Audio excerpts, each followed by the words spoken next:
the problem and why you see like a lot of failings in the MO scene and people just not playing the major order, once again, is because there's no value attached to it. Even if you go back all the way to, and this is just going to be a quick example, when we were fighting Malevolent and it was like insanely fun and whatever, and we created these dope moments and crazy stuff, and it was just incredible, right? So many cool memories.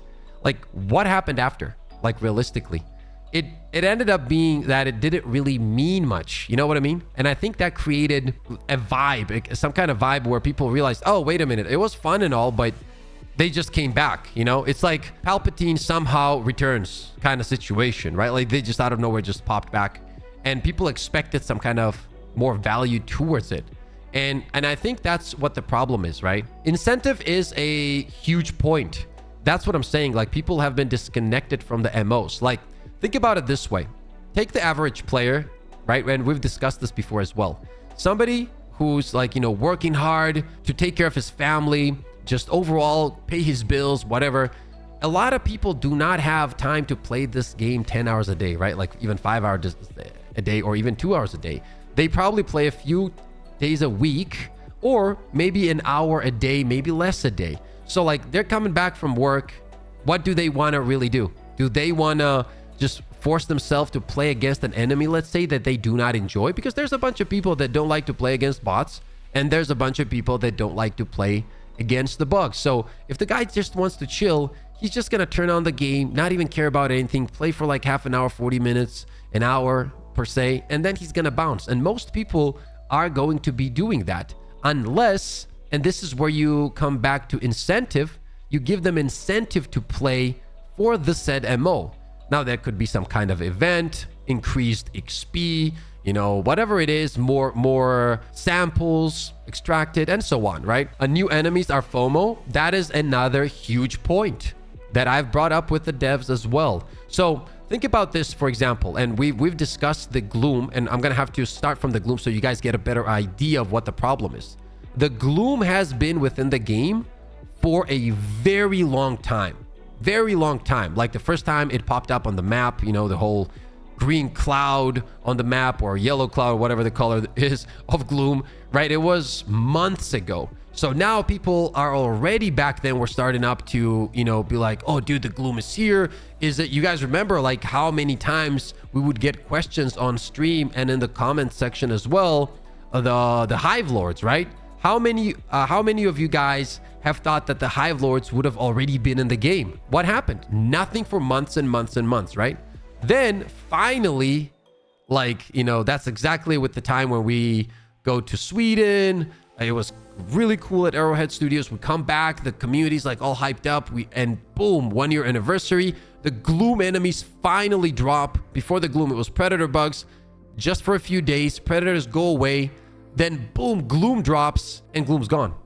And I mean gloom by gloom enemies. Like, they just dropped for a few days, and mind you, they weren't even fully in the game chat. And the reason I say that, because it wasn't working as intended. So a lot of players' games was crashing, so they couldn't necessarily keep them in the game. So they took them out even earlier than they were supposed to. So you waited for all of these months for gloom, and you got them for a few days. Okay. So this is where the disconnect happens a little bit. And when people are like, why are people not playing MOs? Dude, people played MOs for the gloom and for the bug story and for whatnot and for the Illuminates for months and months and months. But it never happened for so long that people kind of gave up on it. And then finally it happened, and probably half of the community didn't even get a chance to play against them because they were gone. So you see how the MOs kind of lose value for the consumer and for the community. Another great example would be the automatons getting the new enemies, right? Like, they were really cool addition to the game. So when you're adding such cool content on one side, do you really expect that people will value the MO more than playing the actual new content? Because the people want new content.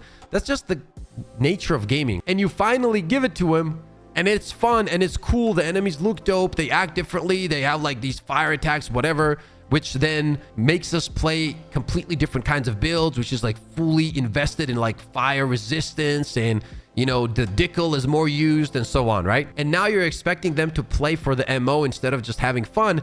And by the way, this whole issue of them not playing again for the MO is because you've created FOMO, because they know that you're going to take away these enemies on the bot side. So they're afraid they're not going to experience the gameplay on the bot side with the new enemies, and therefore they're just ignoring the MO. You have a community that's enjoying what you just added to the game.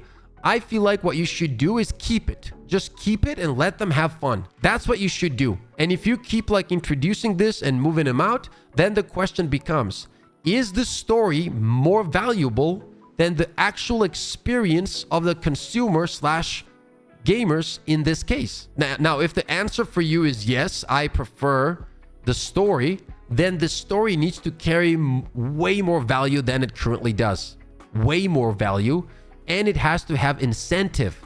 This is not God of War. This is not The Last of Us or Uncharted. It's not those games where people are so invested with every character that you're going to be crying every single time when there's a change in a story, or it so much affects your characters and your gameplay.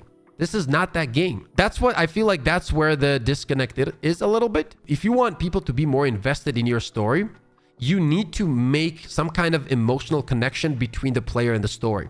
If I'm waiting for, let's say, the Angels to explode and the whole community is there and everybody was going nuts, my stream was going crazy over up to like 2,500 viewers, right? Like Cloud stream was going insane. The community was hyped. Hundreds of thousands of people playing at that day. I think it was like 130,000 total or something, right? So a lot of people playing. We're sitting next to our screens waiting to see what happens. Then Angel's Venture is like, it's time, 3, 2, 1. Just a PNG file change. So once again, what happens? The value decreases of the MO and said events that take place in the video game, bro. And that's the problem.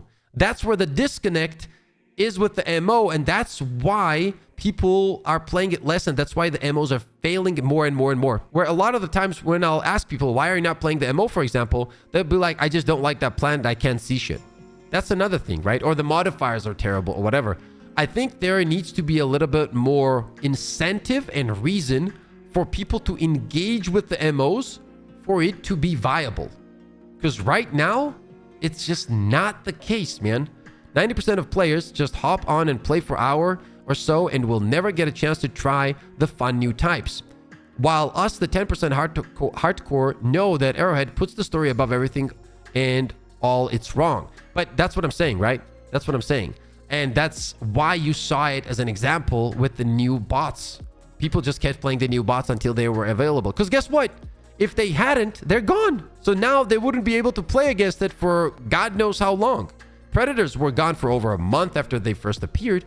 So people might not even have a chance. So they're afraid of the FOMO. So they just stick with it. How can you say that that is like a bad thing to do? People enjoy your new content so much that they want to play it. That's a blessing. But then again, you introduce this said cool content and then you take it away. We're on a bug story. We're going to quit the bug story like 30% through. We're going to jump to the bot story. We're going to do a little bit of story there that is essentially not going to bring you anywhere. Then we're going to jump to the Illuminate for a little bit. Once again, not bringing you anywhere. And then we can go in this cycle of, it's almost like blue balling the community into finishing one of the stories, but it doesn't really ever end. And then there's so many filler MOs. And people have realized most MOs are fillers at this point.